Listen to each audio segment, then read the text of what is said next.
자, 이번 시간 여러분들에게 소개를 하고자 하는 것은 그 화학적 내용을 기반으로 한 기술 개발에 대한 뭐라고 할까요? 전략? 뭐 설계 계획서에 해당이 되는 거죠. 여러분들로 따지면. 그래서 요거는 이제 레벨은 국가 연구 과제를 제안을 하면서 발표됐던 내용이기 때문에 여러분들 수준보다는 좀 많이 높은 그런 수준이라고 볼 수는 있지만, 참고로 이제 여기에서 제안된 내용들은 실제 실험을 통해서 이제 그 개발을 완성을 지금 진행을 하고 있어요, 보면. 하지만 그런 과제를 제안을 할 때는 어떠한 실험을 통해서 어떠한 성능을 우리가 달성을 하겠다 하는 그런 이제 요 테마는 이제 염료에 관련된 그런 이야기인데요.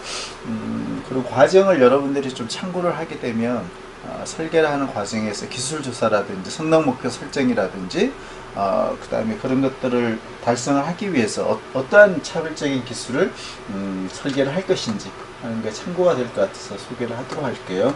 가장 중요한 것은 이제 이 염료를 두 가지 염료가 되는데요.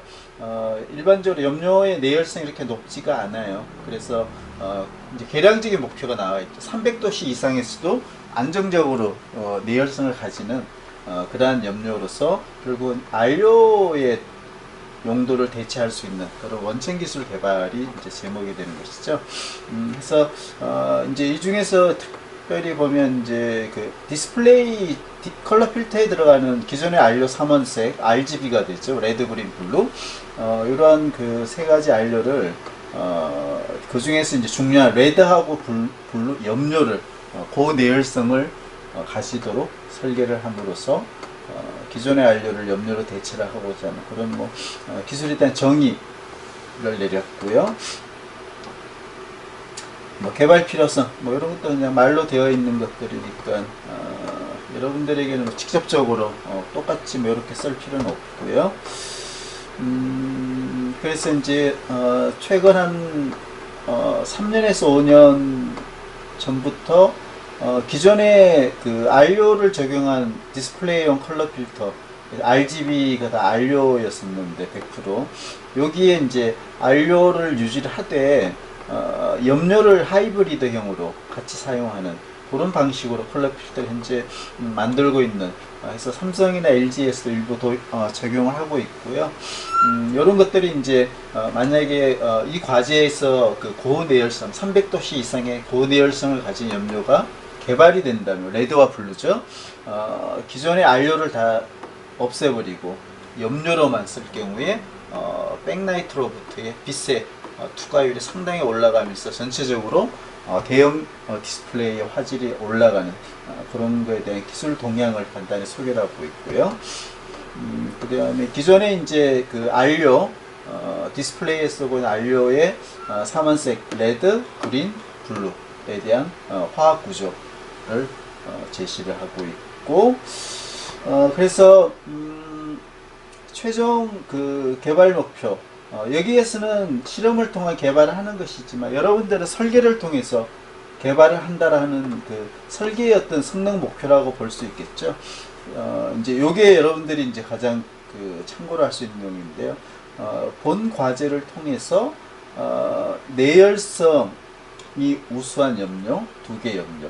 이 내열성을 계량적으로는 TGA 분석을 통했을 때 300도씨에서 무게 감소율 2% 이하를 나타내는 레드와 블루 염료. 계량적인 목표치가 제시가 됐고요. 두 번째는 가시광선 400에서 700나노미터 투과율이 90% 이상이 되는 두 번째 성능 지표.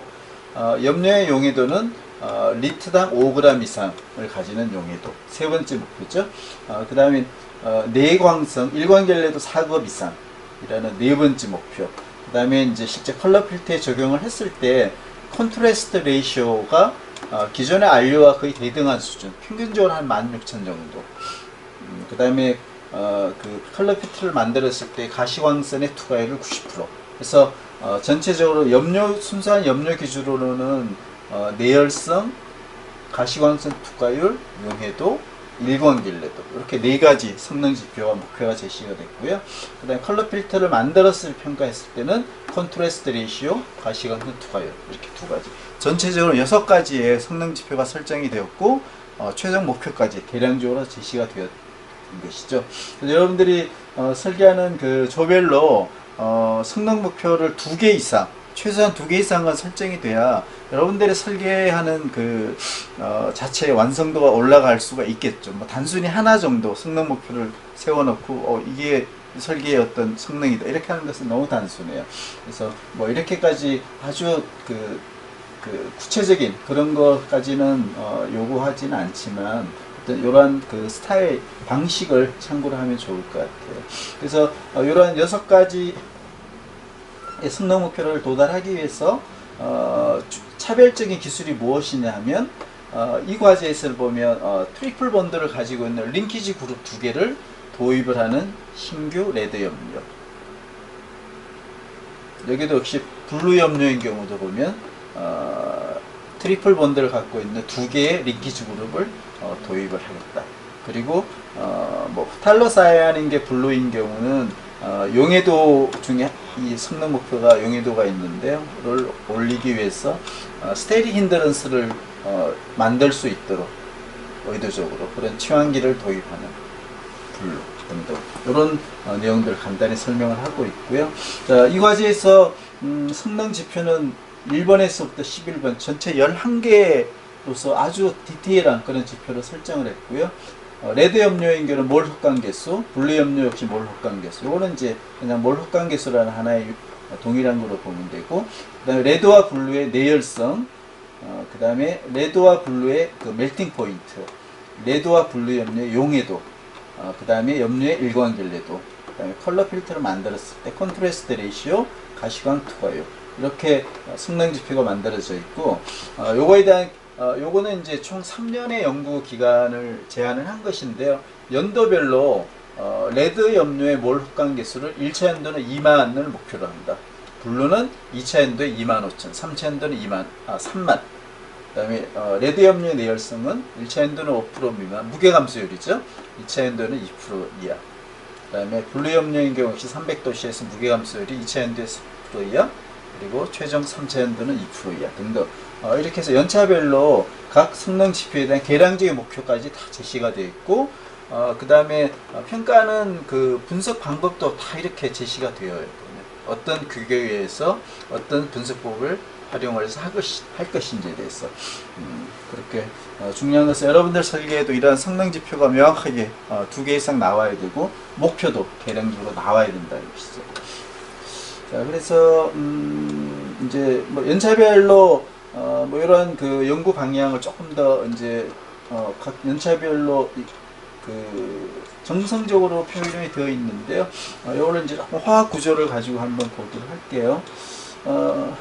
첫 번째 뭐 이걸 설계라고 그냥 그 가정을 하면 염료의 어떤 구조 설계를 해야 되는데 이거를 그냥 머릿속에서 하는 게 아니고 몰레큘러 오비털 혹은 PPPM이라는 프로그램을 사용을 해서 염료의 최대 흡수 파장, 레드와 블루를 우리가 합성을 해야 되니까 그다음에 파이 오비탈의 컨주게이션 시스템을 예측할 수 있는 프로그램을 사용해서 3차원적인 염료 구조를 예측을 하고 이런 아로마틱 그룹의 리니어리티를 상당히 유지를 하는 그런 프로그램을 활용을 하겠다 하는 그런 아이디어가 하나 있고, 자 이제 중요한 내용들이 나오네요.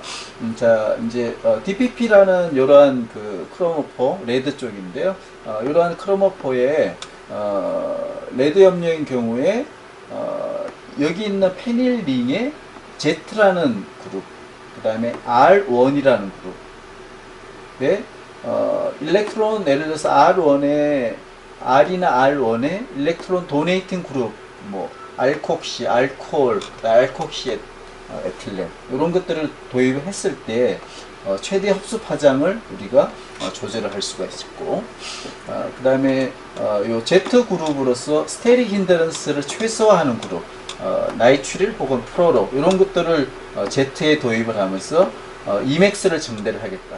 몰 흡광 개수라는 성능 목표가 나와 있죠. 이 Emax를 달성하기 위해서 레드 염료인 경우는 여기 Z2 그룹을 이러한 그룹을 도입을 하겠다 하는 이런 설계의 어떤 차별적인 기술을 명확하게 제시를 하고 있어요. 자, 그 다음에 이제 그 역시 성능 지표 중에 가장 중요할 수 있는 내열성을 어떻게 향상을 할 것이냐 하는 것은 이 과제에서 차별적인 기술은 트리플 본드 두 개를 연속적으로 그래서 양쪽에 아로마틱 그룹을 놓고 연속적으로 링키지 그룹을 만드는 이렇게 하겠다는 것인데, 그럼 이게 공학적으로 가능한 것이냐 하는 것들은 선행 연구를 통해서 예를 들어서 납텔리미드 자체가 그냥 있을 때는 230도에서 무게 감소율이 10% 많이 일어났어요. 근데 선행 연구를 통해서 두 개의 납텔리미드에 트리플 본드 하나를 도입했을 때 0.7%로 상당히 크게 향상이 된 것을 보아서 이 두 개의 트리플 본드를 도입하는 경우는 230도인 경우는 좀 더 향상이 되는 그런 선행 연구를 결과를 제시를 한 것이죠. 공학적으로 제시를 한 것이죠. 그럼 이런 것들이 이제 논문에 2017년, 2018년에 발표가 되었다 하는 근거 자료도 제시했고요. 그러면 이제 레드 염료인 경우는 어떤 구조를 갖도록 합성을 할 것이냐. 이게 차별화 기술이죠. 본 연구에서는 1차 연도에 DPP 레드 염료는 트리플 본드 두 개를 가지는 링키지 그룹을 가지고 양쪽에 이러한 구조의 DPP 그룹을 도입을 하겠다. 이 합성 방법은 이러한 방법을 하겠다. 이렇게 구체적으로 합성 기술에 대한 제안을 한 것입니다. 이것도 이제 또 다른 방법인데, 뭐 약간의 취향계가 조금 다른 그런 것들이긴 하지만, 레드에 대한 이야기였고요. 그 다음에 이제 블루 염료 중에 첫 번째 안스라키논인 경우에 역시 어떻게 안스라키논 두 개 중간에 트리플 본드 두 개를 가지는 링키지 그룹을 출발 물질로부터 뭐 브로미네이션, 소노가시라 커플링, 하이드롤리시스 그리고 역시 커플링을 통해서 이렇게 합성을 하겠다는 그런 기술을 명확하게, 여러분들도 화학적인 만약에 합성을 하는 그런 설계를 한다라고 하면 이러한 화학적인 합성 방법을 제안을 충분히 할 수가 있어요. 이런 걸 통해서 내열성을 정대를 할 수가 있다라고 제안을 할 수가 있는 것이죠. 그 다음에 이제 그래서 몰 흡관 개수하고 내열성에 대한 아이디어를 지금까지는 설명을 했고요. 이제 염료의 용해도 5g/L가 목표인데요. 용해도를 어떻게 정대를 할 것이냐 하는 그 이야기를 여기서 보여주고 있네요. 첫 번째 그 DPP계인 경우는 본래 R료인 경우는 그 용해도가 제로예요. 불용성이기 때문에. 하지만 여기에 나이트로젠의 알킬 그룹을 도입을 하게 되면 용해도가 발생이 됩니다. 용해도가 생기는 것이죠. 그러한 사전 연구 결과를 가지고 이야기를 하고 있고, 이때 그 R 그룹을 도입을 하는 이유는 입체 장애를 만들어서 R료 분자 간의 결합력을 최소화하는 그런 화학적인 원리를 적용을 하는 것이고, 이때 R 그룹의 카본 수가 정대할수록 소수성과 용해도가 같이 정대를 한다는 그런 기술에 대한 이야기를 하고 있어요. 그래서 이렇게 얼마나 컨주게이션이 됐고 입체 장애를 발생하는지는 그 프로그램을 통해서 예측이 가능하다는 것이죠. 아로마틱 그룹이 얼마나 프레너리티를 가지느냐. 그 다음에 여기는 프레너리티가 여기까지는 같지만 여기는 상당히 그 뒤틀림 현상이 크게 나타나는 것이죠. 이런 것들을 공학적인 결과를 제시를 하고 있습니다.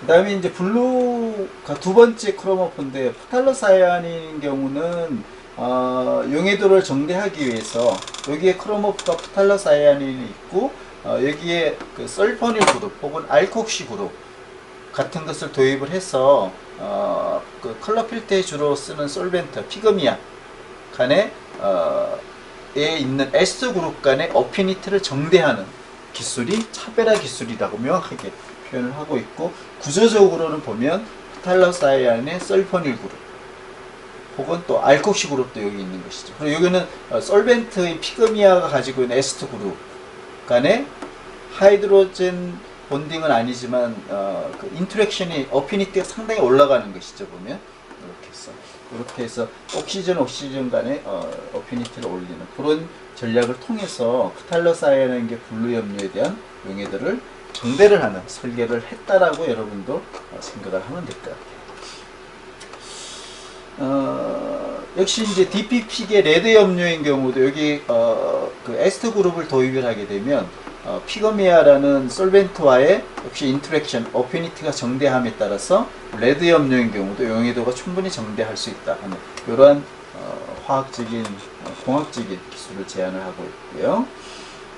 그 다음에 그 안스라키논계인 경우는 일관결례도를 어떻게 올려나갈 것이, 일관결례도 역시 성능 지표 중에 하나였는데요.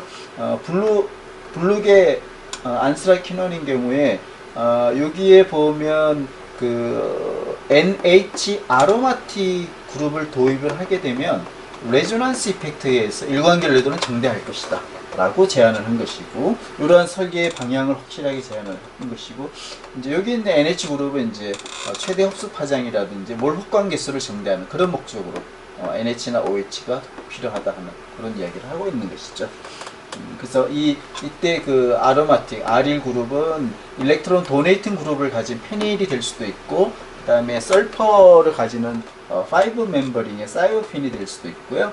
그 다음에 설퍼와 나이트로젠이 동시에 있는 5 멤버 사이아졸 같은 것들도 레저넌스 이펙트가 나타나기 때문에 일관결례도를 정대를 해줄 수가 있습니다 하고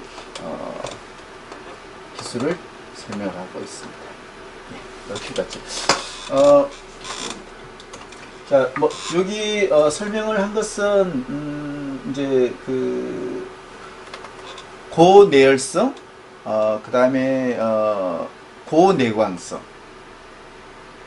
그리고 가시광선 투과율도 높고, 그리고 몰 흡광 개수도 어느 정도 이상이 되고, 이러한 그 전체적으로 11개의 성능 지표를 도달하기 위해서 레드와 블루 염료의 화학 구조, 레드는 DPP, 블루는 안스라키논과 프탈로사이아닌, 그 세 가지 크로모포를 대상으로 해서 어떠한 화학적인 디자인을 통해서 성능 목표를 어떻게 계량적으로 달성을 해나갈 것인지, 그런 그 연구 계획, 즉 여러분들에게는 설계가 되는 것이죠. 여러분들의 설계는 연구 계획서에 해당되는 그게 여러분들의 최종 산출물이라고 볼 수가 있어요. 이런 것들이 이런 정도까지는 기대하기 힘들겠지만, 나름대로 여러분들이 좀 차별성과 공학적인 검증이 되는 그런 내용들을 설계 계획서에 꼭 좀 담아줬으면 좋을 것 같습니다. 자, 여러분, 이런 내용들이 설계 계획과 그리고 실제 본 설계를 완성하는데 완성도를 올릴 수 있는 참고 자료가 되기를 바라면서 오늘 설명을 마치도록 할게요.